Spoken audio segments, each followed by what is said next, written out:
So I see. This is new and it looks like it's uploading and streaming. Awesome. All right. Well, we're officially live, Will. Excellent. Here's a question for everyone listening. Do you think your thoughts create your reality?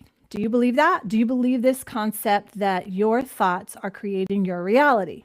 I really want to know what you think about that question, if you believe it. And the other part of that I want to get into discussing, and specifically why I have this incredible, intelligent, amazing human being next to me is that, well, not physically next to me, but like virtually next to me.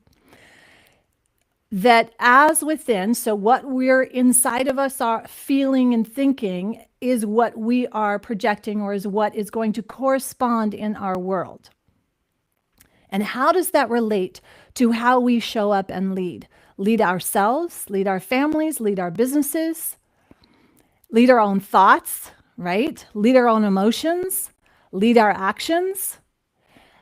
And that's what I want to get into today. If we can dive a little bit deeper into these laws of Hermetics, that's what we're kind of, I want to say dabbling in, but we're going deeper because Will simplifies the profound. Meet my guest, Will Keller. If you haven't been watching or keeping up with our last few episodes, I've had Will on, and it's been simplifying the profound for me in a great way. And I'm super grateful that he is coming here and always staying positive in my confusion and my maybe misinterpretations of certain things as I have led my life in a certain way, believing certain things, pushing forward certain ideas and ideals that maybe aren't as effective for where we are in this time and in this space. And I think it's time that I ask the question of myself, what does that actually mean? You create your world through your thoughts. Because I say that to my kids. I've said that for 20 years to my kids. You're creating your reality by what you think. Everything happens twice, first in the mind and then in reality. And I firmly believe that. And I taught that. And there's some pieces missing to this. So if you don't know me, I'm Stephana Johnson. And this is my little video podcast / who knows. It's my place to get some insight, to share some inspiration, and do interviews with folks who can help with that insight and inspiration. Welcome, Will. I really appreciate you coming back. Oh, it's always a pleasure. Thanks for having me, Stephana, and welcome to the viewers. Yeah. So viewers, if you wouldn't mind, once you are there, if you can comment in the chat so I can see where things are. I'm using a new platform called Riverside, and I'm wanting to know where all the chats connections are. So if you just put a comment in the chat so I can see, that would be awesome. And then if you have questions, be sure you ask them here. That's going to help a lot. I definitely want to dive a little bit deeper, and I can only go so deep and wide in my mentality. And I know that there were a couple of really insightful audience members who brought up questions towards the end. I'd love to have those more towards the beginning. But let's go with that first question that I asked, and that is, are we actually creating our reality through our thoughts? What does that mean? Unpack that for us. And the simplicity of this law, and why should we believe these laws of the Hermetics? And, right? We started with law of mentalism. Isn't that what it is? And over to you. That's correct. Yeah, the principle of mentalism, the law of mentalism. And it simply states that the all is mind, that everything in the universe origins from the mental realm, right? All manifestation is preceded by the mental realm itself. So it doesn't matter if you're making a sandwich, you want to create a nice piece of art, you want to change and develop as a human being, the thought comes first. And that even raises the questions, are you conscious or unconscious of the thought? Regardless, the thought is is primary. And then from there, the universe starts to construct itself. We are living in a reality altogether, right? We are co inhabitants, co creators. So we individually influence the external reality, the greater whole. So I personally do not say that we create our own individual realities. I say we influence reality. We are definitely the directors of our own subjective experience.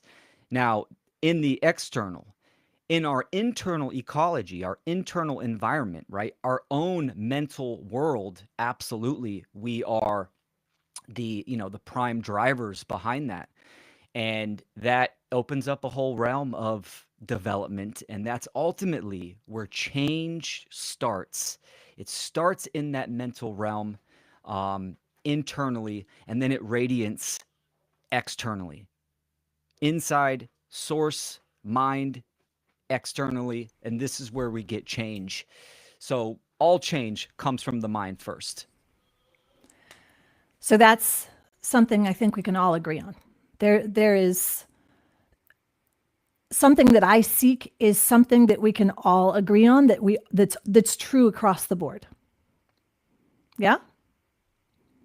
So right there, if we take that as the fundamental principle that that thought is the primary and the internal thought is what we need to be responsible for. So that's the key thing that we have to lead. But one of the things that we are experiencing now is this common collective. And those that are here to lead something better, how exactly should they go about doing that? Through this principle, thought. Sure, absolutely. It's the first, primary. Yeah, if you want to create change in the world, if you want to better yourself, it absolutely starts with yourself, right? So you have to have clarity within your goal, in your drive. Play the devil's advocate as well, right? You want to try to shed light on the shadows, what you are missing. Some people have great goals, but they're completely ignorant to how to achieve those goals and the hurdles internally and psychologically that are the traps and snares, and they never see progress, right? They never take that step back and analyze and evaluate themselves on why they aren't taking steps forward, why it's constantly. Why don't they take the time to analyze? For sure. It's, a couple factors. It's care, which care is an extension of mentalism, right? When you say you care about something, you're talking about your time, attention, and focus, your mentalism, your thought processes of having that laser focus and going through that process of analyzing, looking at oneself. This is a process of self-respect. Respect means to respectare, means to look again. So right there, when people do not want to do that legwork, that internal work, that lack of respect is missing. So many people just want the magic pill or the magic way. Why? Why? Because it's an abdication of responsibility. It's Hmm. you're jumping forward of the orders of operation. The universe does not work like that. Nature does not work like that. Nature and the universe has a beautiful rhyme and reason. This is why you hear people talk about, oh, it's a simulation. It's not an actual computer program. It's just beautifully synchronized and efficient, like ones and zeros, like a computer program. If this, then that. So understanding that process of how the universe, nature, ourselves operate, absolutely you're going to have, huge insight, clarity, that's what we want, on how to affect our environment and create change not only within ourselves but externally in the world. Yeah. So where have we gone so off the rails? Because it seems that there's more than 80%, maybe, okay, I'm making this number up, but about 80% abdication going on. Maybe more? Oh yeah, absolutely. Yeah, more? For sure. I was trying to be Unfortunately, really. Okay. What would you say the percentage is of abdication that's happening? I would say 100%. This is the human experience. Whoa. But I'm kind of doing a little green language here, and I'm going to Okay. explain it. Yeah. 100% of people do this because we are human. We are having a human experience. This is the point of this experience, is to go through that challenging process of failing, learning from those lessons, and getting better and better. So it's not something you can get rid of. It's something that happens. The question is, Okay. what? Wait. Okay, Sorry. go Hold for your it. thought. I know you can think through this. Yeah, We're still talking about abdication. sure. So abdication is giving up your personal responsibility. Is that correct? That's correct. Okay. Your responsibility for your own thoughts, your actions, what you care about, abdication. You've given it up and you said, I'm letting somebody else run the show. Yeah? Correct. Okay. The You said question is what? 100%. What? What you are giving up, the context and the condition. So Because it's not it's not a broad 100% of statement. us. Okay. So 100% of us aren't giving up 100%, but some degree. Yeah, Eek. Yeah. Okay. Got it. the function of abdication of responsibility is always at play and always at work in this realm, in this experience that we are having, because there is no such thing as perfection in our human experience. We are here to strive for betterment. Maybe in the higher spiritual planes, there is more, perfected experiences once those are earned, right? But here in the human experience that we are having, that's always going to be at play. The question is, what is the context? What are we talking about? If you have a certain goal and a certain problem that you're trying to achieve or get better at, for instance, I'll use myself as an example. I'm not really a big mechanic. So I abdicate that responsibility to the oil changers down the street. Let him God. change my oil, let him, rotate my tires, etc. Could I learn that and do it myself? Absolutely 100%. I would save money too and learn some things. So that's the question, is what are we talking about specifically? But going into this experience, or during this experience, and looking at issues, problems, and self-development, having that understanding of abdication of responsibility, and then having the courage and care to face it. That's where people start to fall off, because we can sit here and talk about some really deep stuff and some big problems, some truthful problems in the world, and people will listen and nod their head and say, "Oh, I totally agree with you, Stephana, and you, Will." But what do they do about it? Right? So that is the abdication of responsibility. And a lot of people don't want to hear that, but it's the truth. Gulp. Yeah, it's a big gulp Okay. or sip.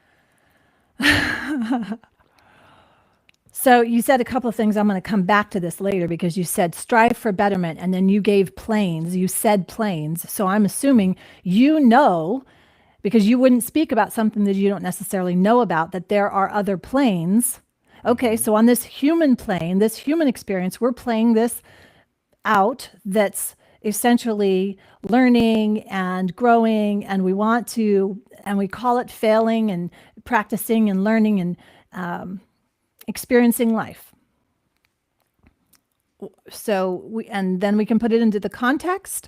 Okay, if we're running a business, then we're going to be clear on what our goal is for the business, what our goal is in relationship for us being in that business, how it relates to our family, how it relates to finances or whatever. So there's that context, and you care enough. Let's say you get into a business that you that is in alignment with what's important to you. So then you go and create that. And let's say you hit up against walls, and then you step back and take the time to analyze.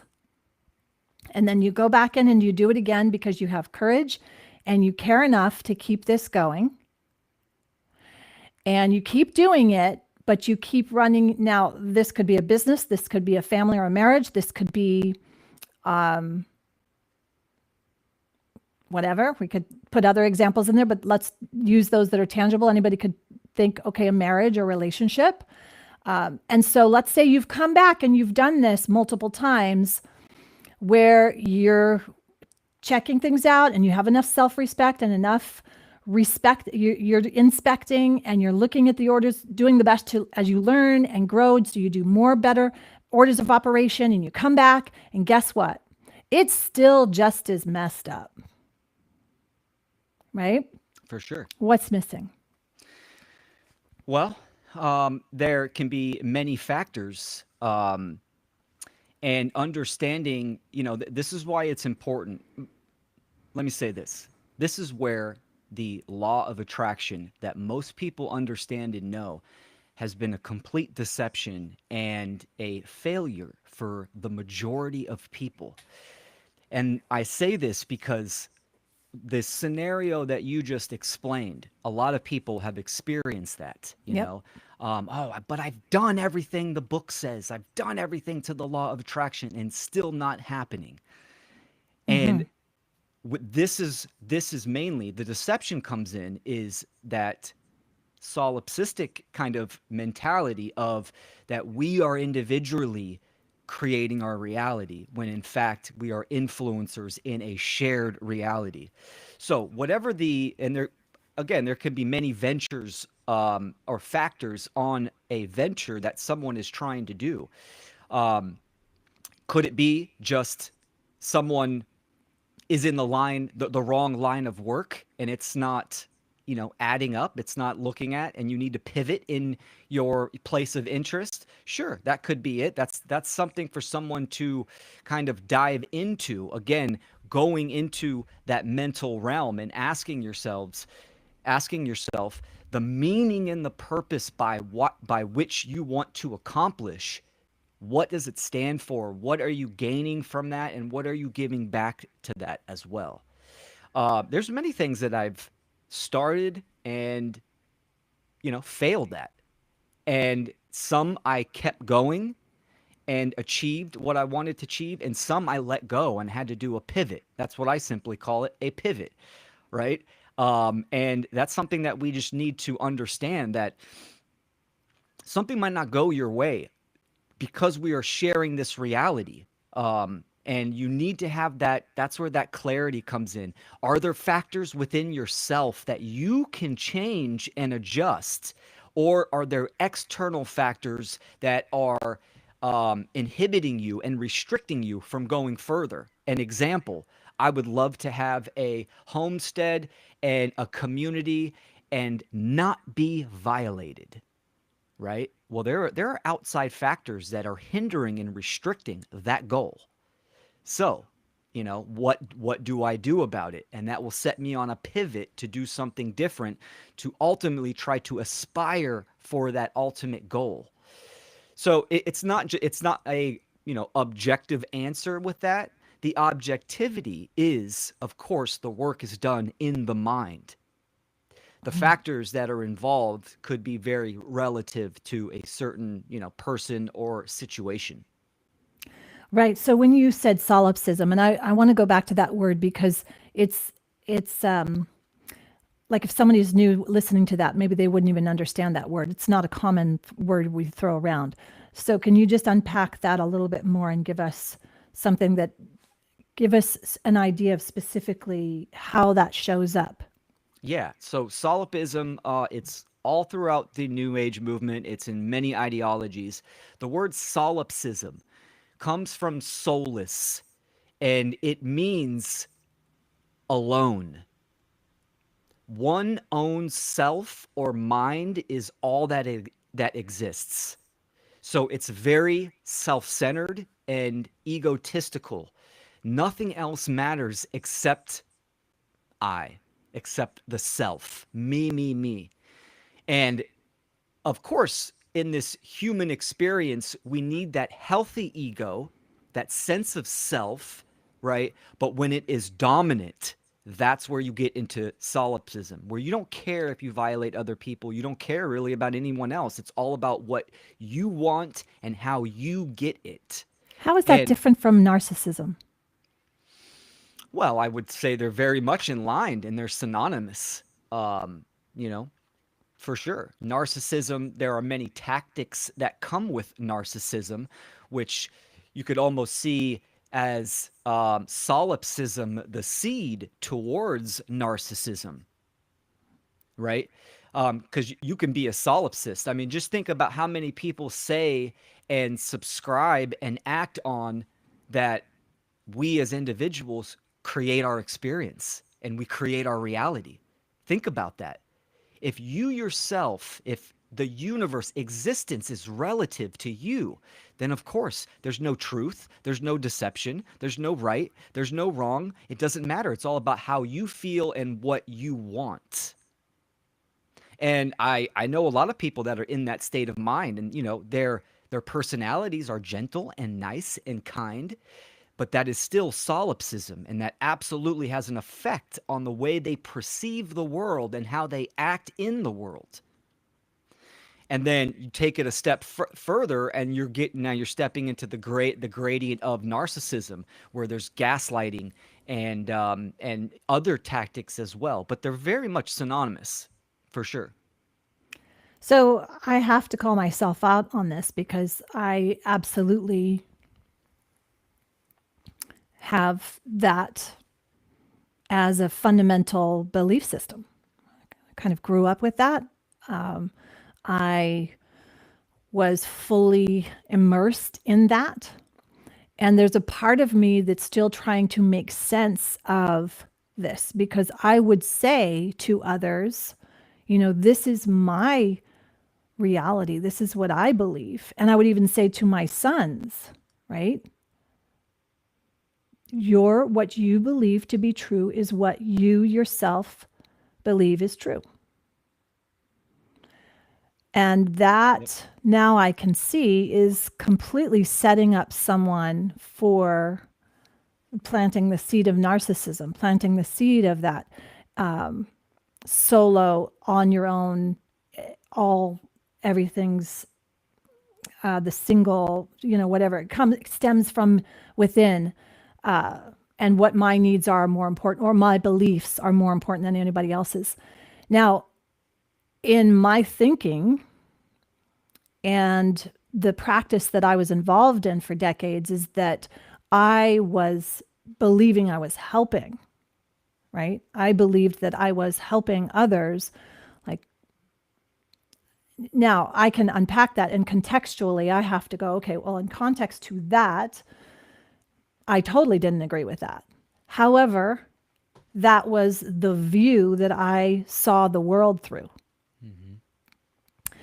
And I think that this is what's really important to understand is until each of us individually do take the time to do exactly what you said, re-inspect our thoughts and look at how this collective thought, I mean, if I do look at anything that's current today at March 21st, 2025 on this planet, there are some things that are absolutely and utterly terrifying that I don't want to put my attention on, but I need to know and understand. So in context to, let's say, world issues that are going on, where my son said it as we have family members in Europe where there was peaceful protests going on, but there was an energy weapon used. And my son said it so succinctly. He said, it's like they just raped all those people. Like they energetically raped all of them. And that is what's I'm trying to come to terms with the understanding of what's going on in this planet. How did I contribute to it? How can I make a difference right now? Knowing all of that that's going on, to put forth my thoughts towards that in a way of anger or victimhood, or two different things. I can be angry. I'm very, very angry that that's happened, and that there was someone who actually took the action to create that impact. And they are absolutely 100% responsible and liable. And now what? So that's the big thing that I'm like, okay, how can I lead something within my own little world, knowing that that's going on? What action can I take right now using these principles? Because I'm trying to simplify in my mind this profound atrocity and the atrocities that have gone on for centuries and that are continually perpetuated. And the first time I've ever understood, not that it makes any sense at all, but the first time I understood it was when I started to get Mark Passio's teachings of specifically this concept of worldview. So much. The body of knowledge within that Mark Passio teaches is a whole, there's so much there. So for you to simplify the profound for us here with these pieces, where do we start? And you mentioned law of attraction. So where does that come into play? Is that law of correspondence, or is law of attraction actually something that came off of the 7 Hermetic principles? Yeah. Well, natural law is the real law of attraction. So what most people, when they think about the law of attraction, you get what you give, right? And yes, that is absolutely true. This is what natural law is. I don't see that. I don't see that. Well, no. I don't see that the evildoers are getting what they give. And I see millions of conscientious objectors getting things that I don't believe they gave. You see? Absolutely. So help me figure this out. Help me understand this. Sure. Yeah, 100%. Yeah, like I was saying, most people think it's you get what you give, right? But that's not actually how natural law operates. The law of karma. We're talking about the same thing. Natural law, the law of attraction, and karma. They're all the same thing. Now, let's talk about these a little bit. The word karma is Sanskrit, and it means action. It actually is talking about action that goes out and comes back in, right? Like revolving, a return of action. That's what karma is. Most people think karma and the law of attraction is a very solipsistic ideology as far as, what I give, I get back, right? And although that is at a very low level that happens, the true law of attraction, natural law, the law of manifestation works in the aggregate sense, meaning that as individuals add their energy, if you comprise all of the individuals, you have the collective. That is a huge body of energy. And the law of attraction and manifestation and real change and karma works societal. It works in the aggregate sense, in a large spectrum. Now, individual karma, sure, that happens, but it happens over a long period of time. Same as in the aggregate. It's not instant. It's not next day. It's not that hour. It happens over a swath of time itself. And sure, we can see synchronicities in our own life on the individual level, but that's very minuscule. Natural law, or the law of freedom, as Mark Passio talks about, the mass and magnitude of society, the condition of that is what it's going to reap, right? And so the law of freedom states as society is immoral and incorrect in its actions, in its thoughts and actions, then it will generate a condition of control and slavery and death, right? The force of involution, the breaking down force. Now, of course, the law of freedom also states if the collective acts correctly in harmony with nature and natural law and morally, it will generate a condition of freedom, symbiosis, homeostasis, and order. That is what the true law of attraction is. Now, what is the collective? The collective is comprised of the individuals. So we can even kind of dive into the law of correspondence, as above, so below. We can look at the world, society, civilization, and we can diagnose it, and we can see all these things that you were just talking about, these horrid situations and events. What does that tell us? That tells us that there's an issue in the individual level, meaning that the average person has something in their thought process that is contributing to the whole itself, and we are generating a certain condition in society. We're starting to get into territory where people start squirming and having a hard time, because what I am saying is that the condition that we have manifested as collective human species is self-induced, meaning we are doing this intentionally to ourselves. By default? So you just said intentionally. Correct. Yeah. Intentionally. In our intentions, right? You could be conscious of that or unconscious of that. Mm-hmm. So when I'm intentions, meaning that if the majority of people are in that solipsistic mindset, then they are intentionally self-serving themselves. And by proxy and de facto, they are taking incorrect behaviors and actions, which adds to the condition of what we have now. Okay, so what do we do about it right now? What is an individual who knows this, who recognizes and goes, okay, fine, I'm going to take full responsibility. I'm taking 100% responsible for my intentions. Maybe I got here in this moment. I see it. Now I have this new information. Would I do these actions again? No, I wouldn't. Okay, what do I do? So what do we do? Okay, so if the collective is comprised of the individuals and karma, we are generating the human condition by the individuals, right? What they believe and what they think they know, their worldview, and they're taking incorrect actions. At what level does the change start? It starts on the individual level, within the mind.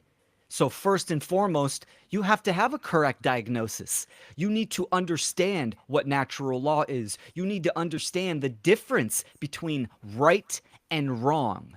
And once you're at that level, right, we need to influence and we need to educate other individuals to take in this information and adjust their behavior and actions accordingly. Okay. So this seems common sense. It really does. However, we can take we can even do a decade and look at things that have gone on that were seemingly right. But for some, that's just plain wrong. But for some, it's like, no, it's completely right. I don't have to give too many specific examples. We can look anywhere. We can look and see. And so is that now going back to the solipsism where what you believe is right is what you believe is right and what you believe is wrong? No? Is there any empirical right, wrong? Oh, absolutely. Short of, okay, don't kill don't harm or don't do anything to another you wouldn't want done to yourself? I totally understand what you're saying. Okay. And yes, there is a truth to this, right? There is such thing as objective right and wrong, objective morality. The issue is that not enough people understand this correctly, and they are not conveying that to the public. So when people think, oh, well, Trump is the savior, he's going to fix everything, there's not enough people telling them you're wrong and here is why. Right? Trump is just another puppet because government itself is Yeah, it's abdication. It's an Right. abdication, and it's also a structure, a false structure as well. So yes, there's not enough people in the world that are doing what we are doing right now, trying to educate people on the difference between right and wrong. There's a lot of codependency, and people are getting they're getting affirmed through their own folly. Does that make sense? Give me an example. Well, Trump's going to save the world. Elon Musk is going to fix everything because he's reevaluating the budget. So Yeah, well, so we know that that's just in another nesting doll. yeah, oh yeah, I like for looking sure, at the little nesting dolls. Like, oh yeah, for we're sure, just in the next nesting doll. Let's open it another one, open another one, open another one. correct.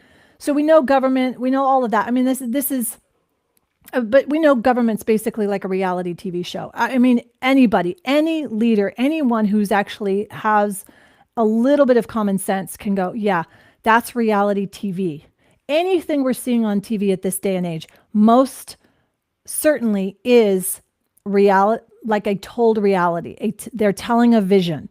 And if we haven't figured that out in 2025, I'm letting you know. If you don't know that, you need to know. Anything you are seeing that's put out in a vision through the telebox, through your phone, through digital media, through any media that is not, that is basically the typical mainstream, that you'll see it repeated over and over and over and over and over again, is a created construct. You know that, right, folks? You know this. We can't not know that. You got to know that. This isn't the show to be telling you that, right? Right? It's Yeah. other things. We need to go deeper, because now this isn't just Yes. about the Trumps and the Musks and the thises and the that's. I mean, because when you start thinking that way, you're like, oh, we just have to get a better president in there. We have to go and elect the next blah, blah, blah. It's like, okay, moving on. That's not effective. Correct. Do we know that now? Anyone? I've been in politics. I was on Ron Paul's whole thing. Yeah, I get it. I spent whatever. Anyway, Well, the point is, what are we going to do about it individually? And then next, yeah.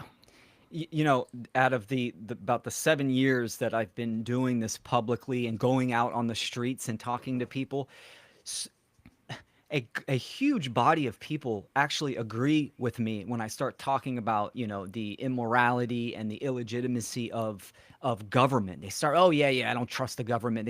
They agree with on all these aspects. But as soon as you start entering into the philosophical and the moral realm of it shouldn't exist, it doesn't have the right to exist, etc., then people start to squirm itself. So, a lot of people they pride themselves on being black-pilled, but that's absolutely not where we want to be. We need to understand how the governing dynamics of change truly operate, and we need to get down to that philosophical level, which most people aren't willing. Most people don't have the capacity to do that. And as a content creator, a public speaker, this is our job to try to convey this information, inspire and influence people to look again. Well, it goes back to those layers of world view. Yes. And, it's interesting, because when I was going through Mark Passio's podcast and all of his episodes, I'm like, well, there's nobody better to tell it than him. Nobody better. I should just send everybody there, send everybody there, send everybody there. And now I do get it, because the discussion is what needs to take place. You can have the data, but we have to discuss it and process it. And I think that that's more than anything what I need to do in terms of what I can give back, because this is in no way what I'm saying. I do want the output. I'm very results oriented. I want to know what I need to do and go do it. The processing part is what I am very weak at. That is my self re-inspecting, that I don't want to process. I don't want to take the time. I just want to go do it. because that's the area I don't want to look at. And so I'm intentionally making this time to be a processing time, to be the digestion processing rhetoric part, right? This is the process of, I don't know. I am looking at all these and trying to sort this out and bringing people on that I can have these discussions with. And you had mentioned, so let's look at correspondence, but then I want to look at what somebody should read. Let's say, for example, homework assignment. If you haven't listened to the Kybalion or read the Kybalion, right? Super simple. It's maybe an hour and a half, 2 hour read. That would be worth reading. Yes. Absolutely. Yeah, for sure. It's a great primer. Okay. So to me, I'm still looking for that end all be all. Give me the answer. What's that about? You already know it. Well, help me process it, because maybe I know it, but I'm burying it. And I'm trying to rabbit from that, because it's very uncomfortable, because I don't want to look there, because I am terrified at this planet and what's going on.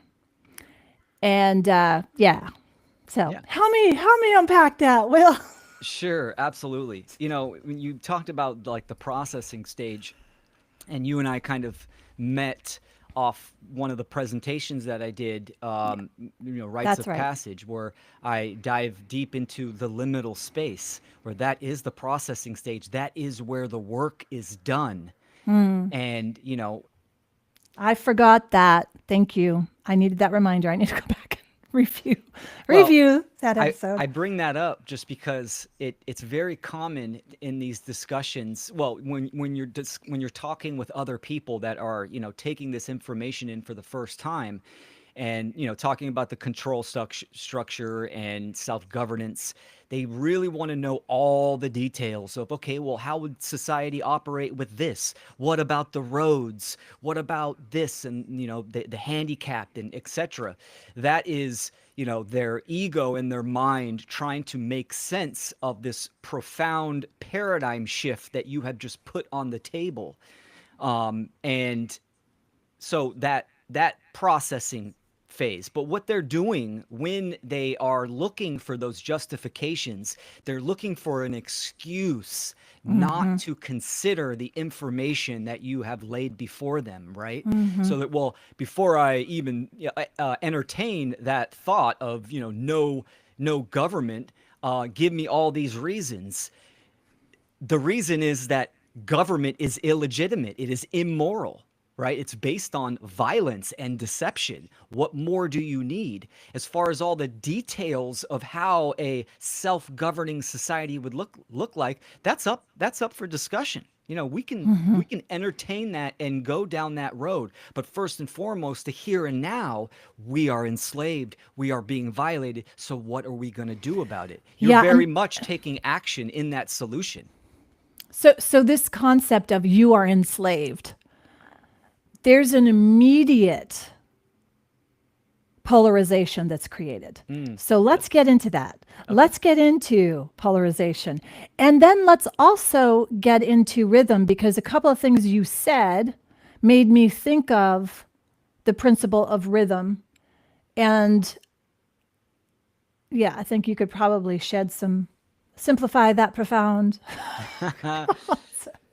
For sure. What was the first one that you wanted me to talk about? Well, specifically the polarity of like, okay, you're a slave, we're enslaved. Well, what's the opposite of that? Then there's a master. For sure. Yes. Okay. Exactly. It's a very triggering statement. Yes, it is. But that's kind of the folly of it, right? Unslaving yourself obviously starts in the mind, and that is through knowledge and education. So in a society and the human condition built upon mind control, and mind control being so prevalent and important to the control structure itself. Give me some typical mainstream words instead of mind control, so that we can really understand this. Because mind control, then immediately, that's another polarizing statement.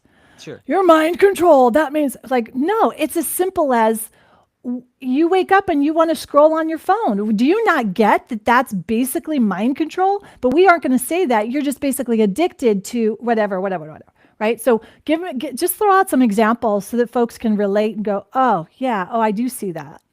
I do see Well, that. manipulation, deception, obfuscation, euphemisms, those are all words that kind of go hand in hand with mind control. Again, mind control is one of those words. Even government itself, right? Yes, there is a moral correct government, and that is self-governance, right? To control the mind. Okay, well, what's the context and the condition? I have government over myself. I control my own mind. I am the master mind controller within myself, in my very being and essence. But when we talk about, external mind control, I agree with you. We need to be a little more descriptive in that. But so yeah, manipulation. This is a classic technique that has been used for millennia, for eons, right? All for the purpose of controlling another, That's which is correct. in and of itself immoral. Yep, it's action at a distance. It's seeds, right? They're in my upcoming presentation, Symbiosis. I talk about the larva of loathing, right? Larva. So they're just dropping, they are influencing and suggesting certain things that get you to believe a certain way and then ultimately take certain actions. For instance, parents do this all the time, right? You can talk about Santa Claus is a good one that I talk about, right?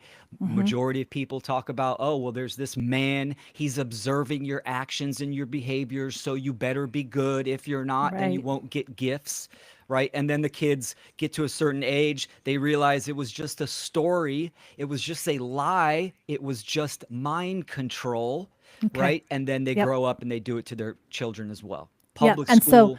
leaders can do this in the way their jobs, they hold their evaluation over the heads, if they're going to get laid off, all of this. I see it, Trump recently. I all of mean, that. Yeah, all of that. 20, Yes, 30 times exactly. saying it's the golden age. We're bringing back the golden age. So using certain Okay. words and phrases Right. Right. Interesting. Okay. all comes back to mentalism, It all come back. It does. And the availability of information. right. Because Okay. if you can control that level, that availability of information, that is where the mind control, grows and breeds and What do you really think of affects the most completely change. cutting off? What do you feel, let's say for example, that health wise, mental health wise, of completely eliminating any, just like basically going off and being free of all information and just going and processing? Or is that basically turning the other direction and now ignoring and being willfully ignorant in this day and age anyway? Well, I think, detaching from, maybe social media and the nonstop, compounding of, BS and information out there. If you're doing that healthy, meaning it's a phase of introspection, which I do this time to time. If I take in a great body of information, I need that time to kind of detach, garden, do whatever, but I'm processing that information, right? I'm taking that time of contemplation. That is important. If you're talking about completely detaching and like moving to the woods and out of sight, out of mind type of, philosophy, that absolutely is not healthy. That is Okay. not healthy. Okay. Yeah, interesting. Okay, so let's go back then to polarity because my understanding of polarity, and I liken this to my experience with the yin yang symbol, right? The black and white, that juxtaposition. But within that, that is the construct of this plane, this human plane. But if you step outside of that, you are no longer the effect of that you can actually see that pendulum swing from the polarity of one side to the other, and also the rhythm, and then you can actually exteriorize from that, no? Sure. Conceptually, Empirically, effectively, well, yeah, strategically. they're they're both at work. So if you know, like non-dualism and duality, they both exist, right? We are affected in duality in this human experience, but we are all interconnected as one, meaning what each individual does influences the whole, and it affects the local environment as well, right? So there is this non-dual and dual aspect. In the Kybalion, they say all truths are but half truths, but then all paradoxes will be reconciled. That's what it is referring to. It is referring to dualism, the yin and the yang, and then the non-dual aspect of it's all one system together. So people call that the law of one. So how is this applicable in, for an average person in this day and age? Um, well, I kind of already mentioned it. The problems of the world, the human condition, it's so big and it's such a huge task. What can I do? What does my involvement really matter? Right? It matters because we are all interconnected, and what you do on a day-to-day basis influences the environment and influences the whole. So it very much matters. So there's understanding the dual and non-dual aspects. Polarity is great because something that someone should really look into further, because you can really apply that to all levels, especially within your own behavior and psychological makeup, right? If you are polarized to one extreme or another, nature, the middle path, the balance, the symbiosis is always in the middle of that gradient of polarity. So this is why there's a left and a right for political parties, Republican, Democrat. They want to keep people in the extremes on the outer levels, because when you do that, you're out of balance. You're more easily controlled. So you said you quoted from the Kybalion that there's no truth, there's only half truths. All truth is but half truth. All paradoxes may be reconciled. That phrase, it's green language in occultism. So just as we talked about, I think it was last episode, when you capitalize the first letter in truth, it's talking about objective absolute truth. Lowercase would be more subjective or relative. So that phrase, that little passage right there, it's using green language. You have to understand what it really means and decode its meaning. Decode it for us. Well, it was pretty much just as I was saying. So it applies to both non-dual and dual. So an example again. Well, we'll look at truth, right? You have two people standing face to face, and one person says, "Oh, the number on the ground is a 9," and the other person says, "No, no, no, it's a 6," because they're on opposite sides and they're fighting over that. Well, what is the truth? Sure, from one's perspective, correct because it's based in truth. It is a 9. And the other person is correct, which is based in truth. It is a 6. But the objective truth is two people are looking at a number. It's just a number on the ground. So all truths may be reconciled, meaning our perception and our worldview is subjective to our experience, but the truth, the objective truth, exists outside of our worldview, and it's for us to decode that and understand that and align our behaviors with that correctly. That was an incredible explanation that addressed a confusion that I had around that when I read that, because it went back into that vagueness that all truths but a relative, basically. Yes, So that does correct. make sense. And so it goes back to that concept that they're the nesting dolls, or the circle within the circle within the circle. Where are we looking at this from? If we are inside the box, we can't see what's going on. This Correct. is Correct. really, really That's a interesting. really good point. What you just said, you have to ask yourself, where are you on the spectrum of polarity? And you Do have to you look at yourself with care and respect and honesty, right? So I remember in the book, they said you don't have to. Those that can master this and be adept at being outside of that, they master it, where they do not have to be the effect of that polarity, of that. Or I think it was more rhythm. I don't know that it was in polarity, but it was in rhythm for sure, where that will swing back and forth. Hmm. The hit two balls and two balls come back, three and three come back, Yep. right? Yep. Okay, so What you were just talking about, this is very common in a lot of the mystery traditions, is um, it's a process of analyzing your thoughts. I call it the bird's eye view. Many other traditions call it the witness, where they're able to externalize their consciousness outside of themselves and observe their thoughts and actions and their polarity, right? Where they are. And it gives them just clearer insight. and I've known that and practiced that, being the observer, Excellent.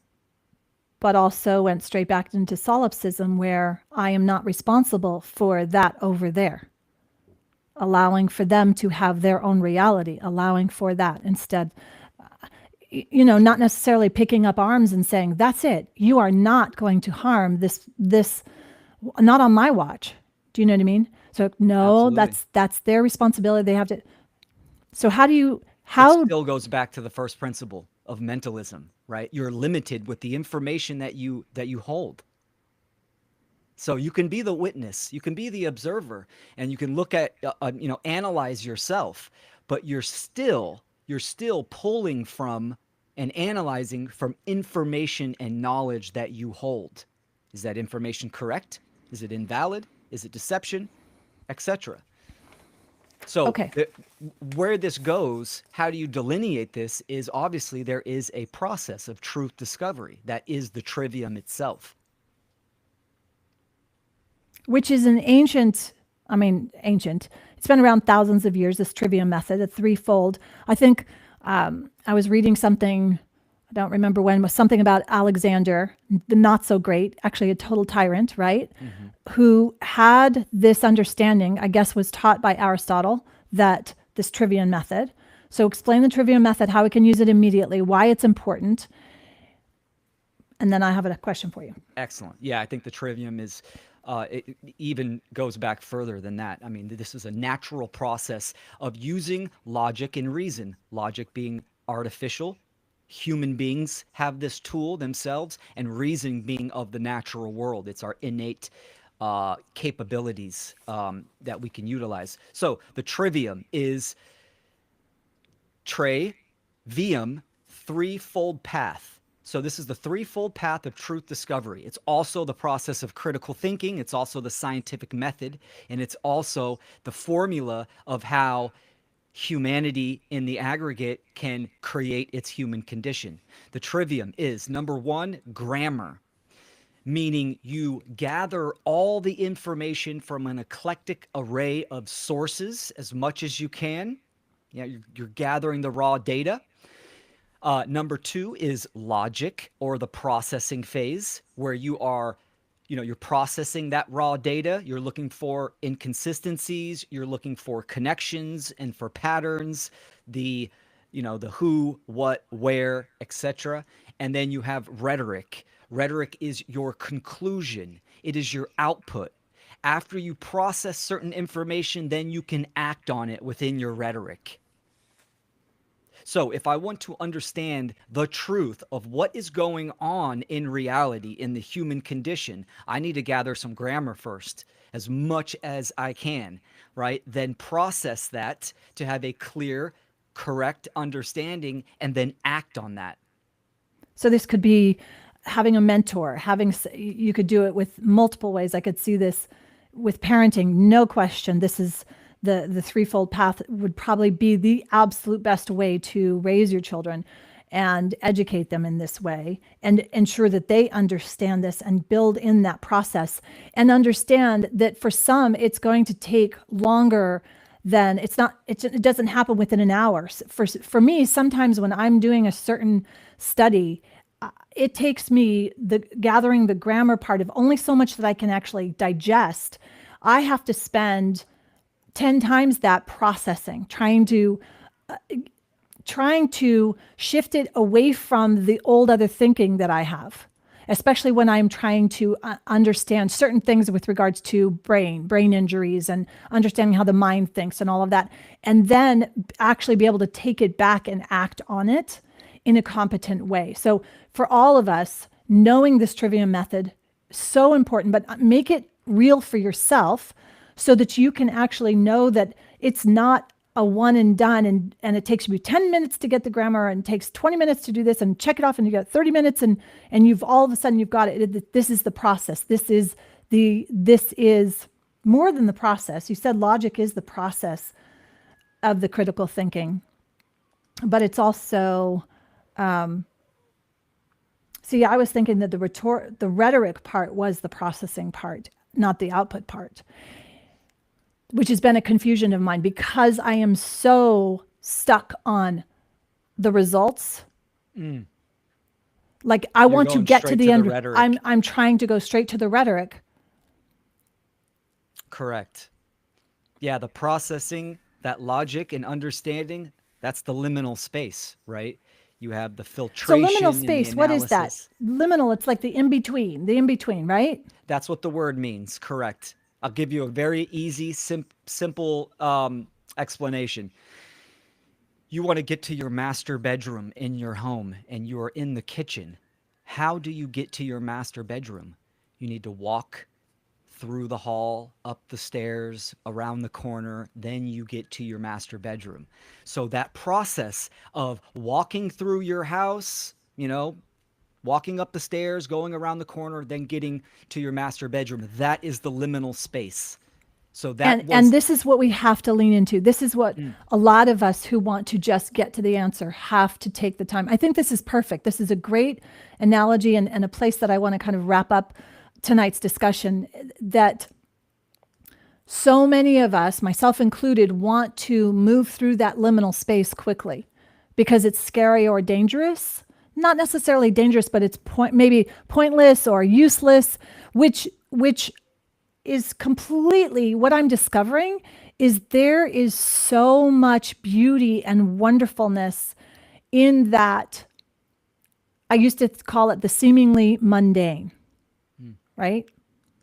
But the practice of going out and hoeing taking the weeds out, pulling the weeds out, or doing things like this nope, I just want it.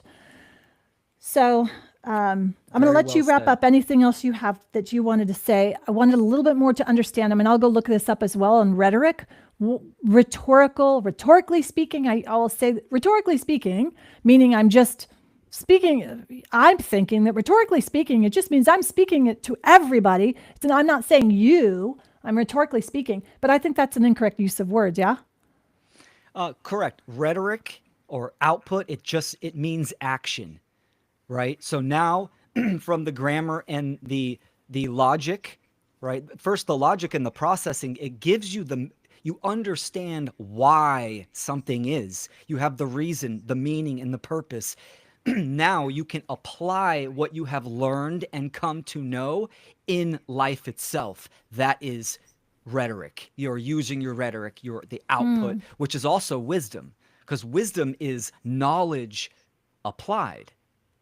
Right? So that's simply what it is. Yeah. Awesome.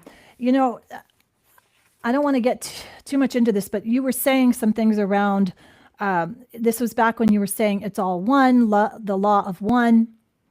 And you said, what are the things what you do on a day-to-day basis is what ultimately is contributing to the aggregate, to the whole of this collective consciousness, to whatever microcosm, macrocosm world you're in, whether it's your little family, even your own health, your business, your neighborhood, the culture, etc. Right? Yep. Now, you said something with regards to, I'll give this as an example. So we're completely in this polarization right now with the political scene, complete, where one is saying this, we're fixing this, and now the light bulbs, and then this, and we're gonna this, right? I mean, it's basically that we know it's the polarization. And we also see and can listen and take in from the point of trivia method, grammar, getting data from everywhere.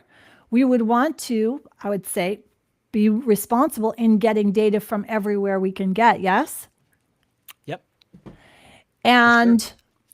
So what if someone does change your mind? Where is that coming in? Is that more of the processing part where you're logically going, okay, in the grand scheme of things right now, this is better than nothing, or this is, do you know what I'm saying? Or am I just talking myself into more solipsism? No. You're bringing up valid points, and it's good to understand that the process of the trivium, right?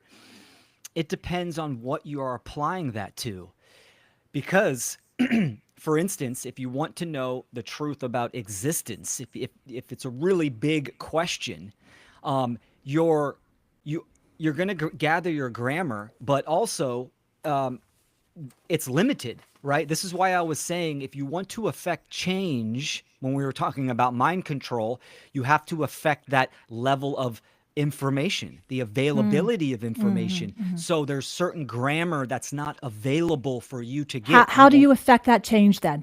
How do we get that to make it more available?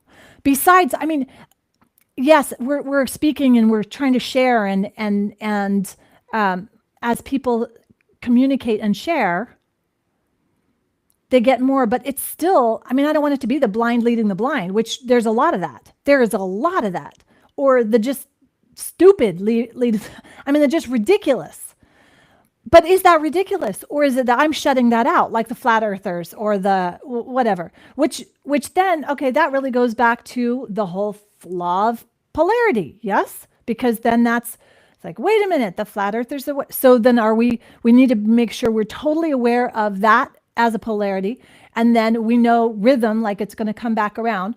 So for example, when I first started out studying these deep occulted views that Mark Passio was just uncovering, I went through a period of great depression. Now, I worked through it. I'm functioning, right? But it was like, holy crap, I had no idea that this world was as bad as it is. This is just no good. And so there was such a deep part of that. And I'm seeing that as the rhythm, because then I came out of it and like, okay, there was no way 3-4 months ago that I would have had these discussions, or whatever, 6 months ago now. Time warp, right? Yeah. So that's the rhythm. Yes. Coming back into that rhythm. Yeah, absolutely. That's definitely now that we know that, we should have enough wherewithal to not be the effect of those. Yes? For sure. For sure. Rhythm's always at play, even day to day. But do we have to be the effect of it? So now that gets into cause and effect. Well, cause and effect is always immutable and at play. Say the word, did you say immutable? Immutable. Unchangeable? Unchangeable. It's always an effect and objective.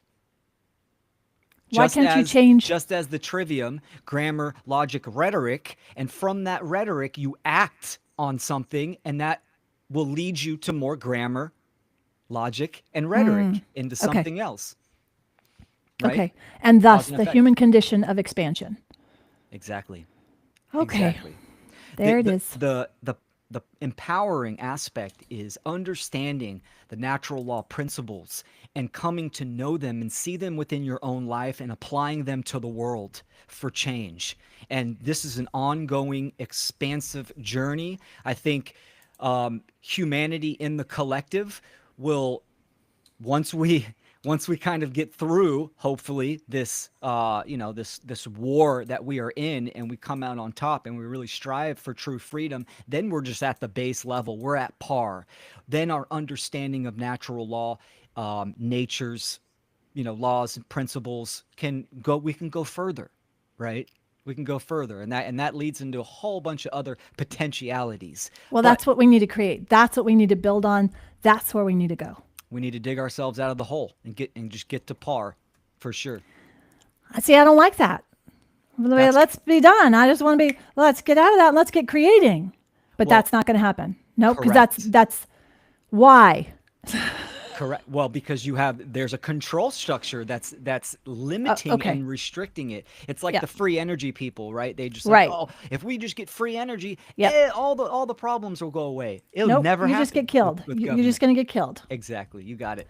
What is that? Polarity? That's the polarization, or is that because it's totally out of balance? And those that want to keep the paradigm of this control have enough control that they'll just go in and annihilate them, and then they've got the order followers who will just go and take someone out just because. Oh my goodness. Okay, I just found the chat box. Cool. Folks, I just found the chat box.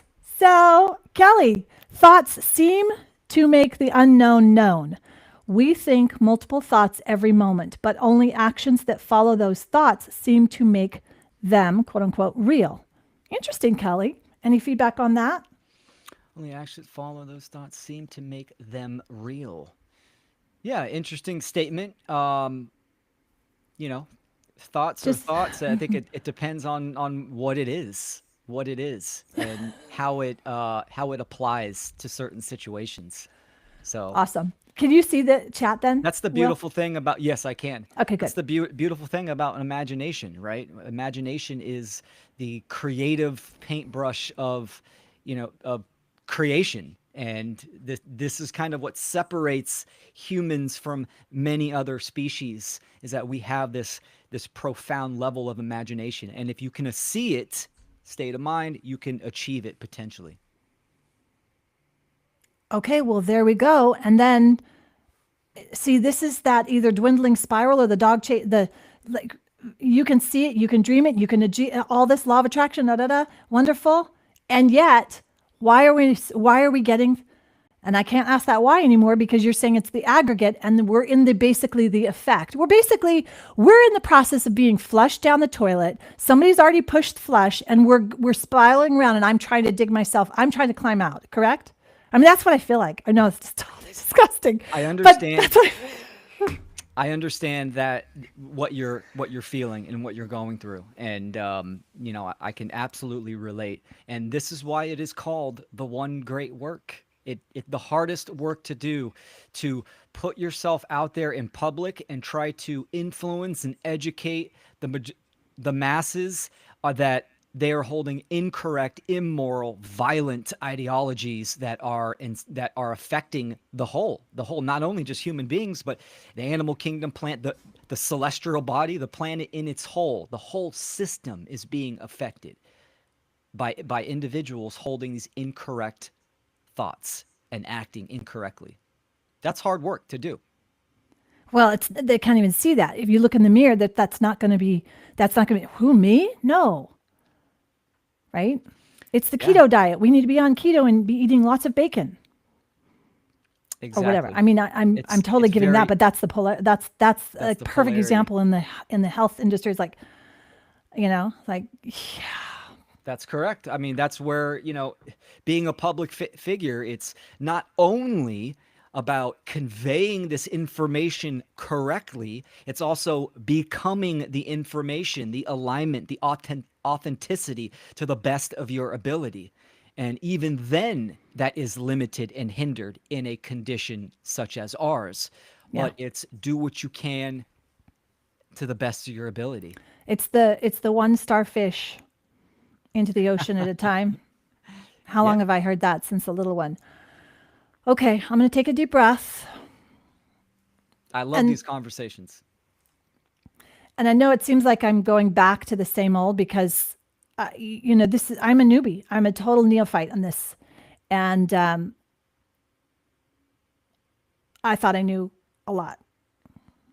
Well, I love the questions. I love, the pushback, and we're expanding and kind of, we're breaking it down. And these are the conversations that are really important. I mean, not only for the viewers, but for myself as well in these concepts, to learn from you, and vice versa. And this is where it's all about. We are in that philosophical realm discussion. Awesome. We're not talking about cat videos and Yeah, and so balloons. that I want to start next episode specifically on the philosophical realm, unpack that, because there's a lot of philosophical out there that's actually I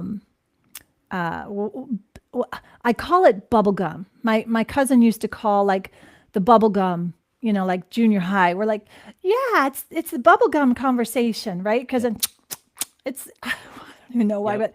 but it's and there's a lot of philosophical bubblegum. So Absolutely. I want to go deeper. I want to take this, but in a practical way that can show up to a person who is wanting to lead themselves truthfully and lead something better within their own lives, within their own family, within their own mind and their heart, and come to a place that they can impact and influence positive change.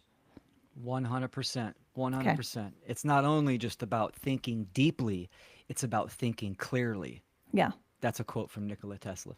Oh, So, that's a good one. because most people, when you say, "Oh, let's talk about philosophy," they think, "Oh, it's deep, it's pithy, right? Yes. It's what you're saying, it's bubblegum, it's coffee shop talk, Yeah. right?" But many people can go deep, but can they go clear? And that's the There we go. applicable Yeah. aspect of applying it to any individual in their life and now. Excellent. That's what I want. That's what I want more of. Beautiful. Okay. I've got you for another 10 episodes. Let's do it. I'm excited. I'm loving it. I'll see you soon. Thanks, everybody. Make sure if you have questions, put them in the chat. We will follow up with them, and I'll make sure that Will gets those questions, and we'll take it from there. Thanks again, everyone. Have a great evening. Thank you so much, Will. Thank you. Bye-bye. Bye.